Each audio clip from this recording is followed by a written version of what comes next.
السلام عليكم ورحمة الله تعالى وبركاته. بسم الله والحمد لله والصلاة والسلام على أشرف خلق الله سيدنا محمد وعلى آله وصحبه أجمعين. أهلا وسهلا ومرحبا بكم أعزائي المشاهدين والمشاهدات في موضوع جديد وحلقة جديدة من برنامجنا. وهنا نبدأ. في حياتنا العامة بنسمع بعض مرات مصطلح التخلف الاجتماعي، وأحيانا حتى يكون يطلق على بعض الأفراد، يقول لك هذا الشخص متخلف. يعني هذه الأوصاف. ما هو التخلف الاجتماعي؟ واليوم إن شاء الله نناقش معنى التخلف الاجتماعي وما هي يعني مواصفات المجتمع اللي تصف بهذه الصفة، وحتى على مستوى الأفراد. التخلف الاجتماعي احنا تشخيصنا لهذه المشكلة واحدة من مشاكل المجتمع، بما أنه برنامجنا نحن نعالج فيه أو نناقش فيه قضايا الأسرة والمجتمع والتربية، فبالتالي قضية التخلف الاجتماعي واحدة من المعضلات، واحدة من المشاكل، واحدة من الأشياء اللي يعاني منها كثير من الشعوب. تشخيص هذه المشكلة لا يعني أن احنا يعني يجعلنا نفقد ثقتنا بأنفسنا.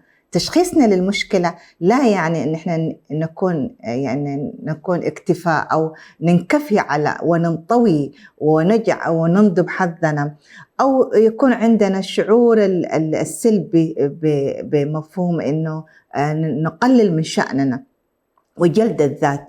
هذا التشخيص المشكلة كذلك لا يعني أن نحن نتوقف عن التطور، نتوقف عن نحن كيف نطور من ذاتنا ومن مجتمعاتنا. لكن الكثير من الدول نلاحظ، يعني كثير من الدول كانت هي تعاني في ماضيها من الركود ومن يعني يكون عندها مشاكل في الجانب الاقتصادي في كل جوانب الحياة، لكن هذه الدول استطاعت أن تنهض، استطاعت أن تتخلص من هذه المشكلات ووضعت لنفسها مكانة وسط يعني جميع الدول. وعلى مثال على ذلك نجد مثلا في سنة 1970 كيف كان وضع الصين يعني في ذلك الوقت. كانت الصين يعني من الدول اللي كانت تصف the poor country، يعني الدولة الفقيرة في العالم، كانت تعاني من المخدرات، من الفقر وغيرها من عدم الاستقرار. لكن بعد ذلك نهضت وأصبحت الآن يعني هي رائدة في كل المجالات.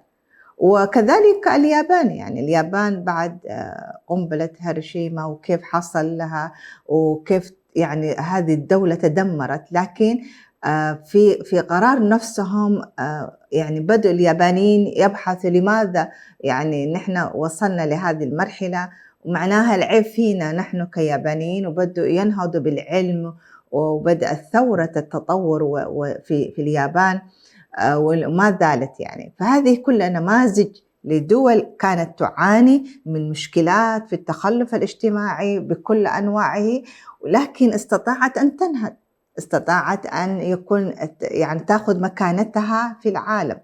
الآن العلة ليس في التخلف في حد ذاته أو مشاكل التخلف الاجتماعي، لكن العلة في أن نحن كيف نستجمع إرادتنا وقوتنا، ويكون لنا عزيمة، وتكون لنا يعني التصميم إن إحنا كيف ننهض وكيف نتخلص من هذه المشكلات.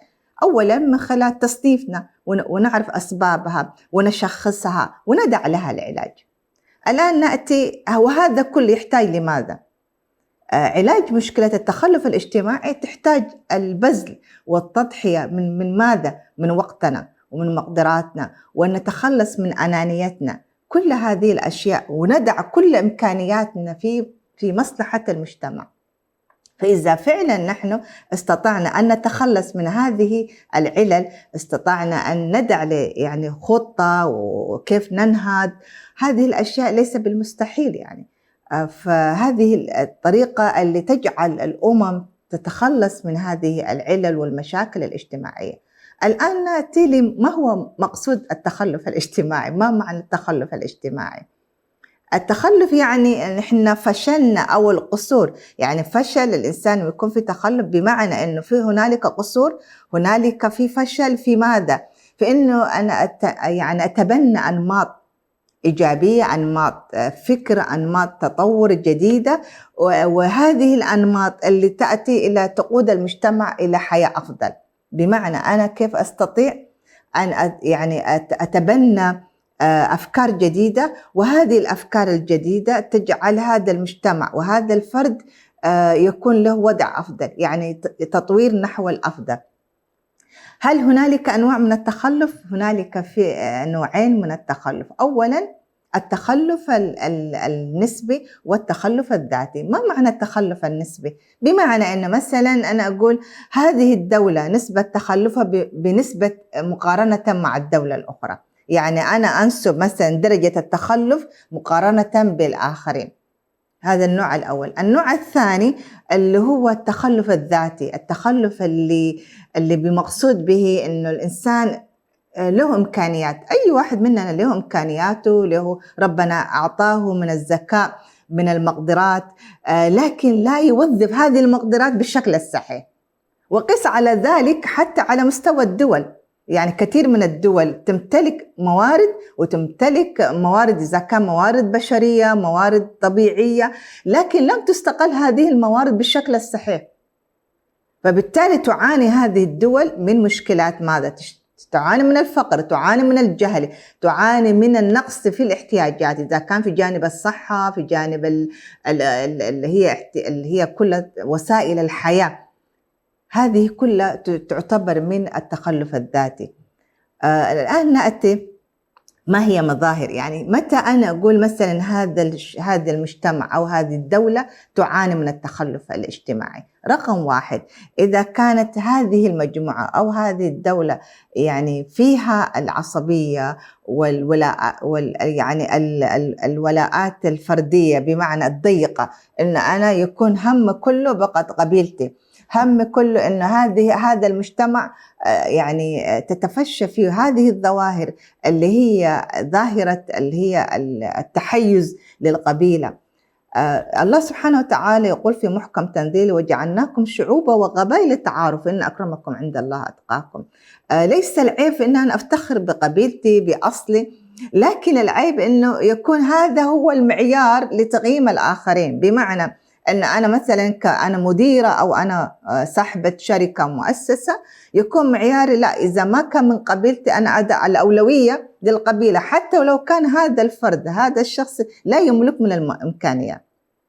فهنا تأتي هنا السلبية، بمعنى أنه فقط أنا معياري أصبح هو فقط القبيلة وأنا أتعصب لقبيلتي، وهذا هو الشيء المذموم. لكن في باب أن نحن كلنا شعوب من أجل التعارف، من أجل التعاون، من أجل التكافل، من أجل نهضة المجتمع. نقطة أخرى اللي هي من ضمن مظاهر التخلف الاجتماعي هي النفاق الاجتماعي. ما هو النفاق الاجتماعي؟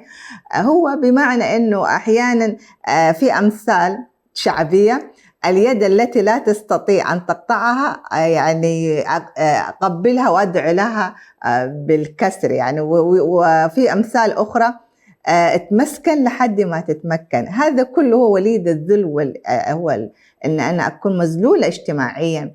وهذا النوع من النفاق الاجتماعي اللي يكون يعني مضر بالمجتمع، ونوع من أنواع التخلف. يعني لماذا أنا أدعو لها بالكسر، ولماذا لا أواجه هذا الأمر؟ يعني النقطة الثالثة اللي هي الاستمتاع المادي، بمعنى أن الإنسان يكون همه المادة في حد ذاتها، يجعلها هي غاية، وأنه يأتي من هذا الاستمتاع المادي تأتي التنافس الغير شريف، أن الإنسان يعني يكون همه كله كيف أن المادة يسخرها أنه للتباهي وللمظاهر، لكن لا يوظف هذا المال للتطور، للنهضة وغيرها. نقطة أخرى اللي هي عدم استغلال الوقت وفي تنظيم حياتنا، وكما يقال يعني تركنا الوقت يسخر يعني بدل من أن احنا نسخره، يعني بمعنى أن الوقت هو اللي يقودنا. نحن المفروض نوظف هذا الوقت، والله سبحانه وتعالى أقسم بالوقت، وهي سورة العصر: والعصر إن الإنسان لفي خسر، إلى نهاية الآية. بمعنى أن نحن كيف نوظف أوقاتنا. تجد أنه لسه بدري، يعني أحيانا في أمور يقول لك العجلة من الندامة، يعني أحيانا حتى نحن الأمثال وحتى الحكم نوظفها بطريقة خاطئة جدا. إذا كان الطالب لا يهتم بالوقت ولا يذاكر في الوقت، يعني حيكون النتيجة ماذا؟ وفي نفس الوقت إذا أنا موظفة وأجل أعمالي وبالتالي تتراكم علي هذه الأعمال في حصيلة نهاية العام وغيرها، ماذا أنجزت؟ يعني ولذلك سبحان الله يعني أول ما يحاسب عليه العبد هو يعني وقته فيما أمضاه يعني. وهذه من الأشياء الهامة جدا، إحنا نجلس يعني نضيع أوقاتنا في أشياء يعني أحيانا لا تعد بالنفع إطلاقا. يعني بصراحة نحن خاصة في وقتنا في هذا الزمان اللي نحن نعيشه، كم من الأوقات واحد يجلس وماسك هو الجوال ومن فيديو للفيديو ومن مقطع لمقطع، لكن لو حصلنا نهاية اليوم في ماذا أقضيت هذا الوقت؟ فنسأل الله أن ينور بصيرتنا ونستطيع أن ننهض وكيف نوظف ونتخلص من هذه المظاهر. وصلنا لختام حلقتنا في هذا الجزء، إن شاء الله نكمل الجزء الثاني في موضوع التخلف الاجتماعي. إلى أن نلقاكم نستودعكم الله، والسلام عليكم ورحمة الله تعالى وبركاته.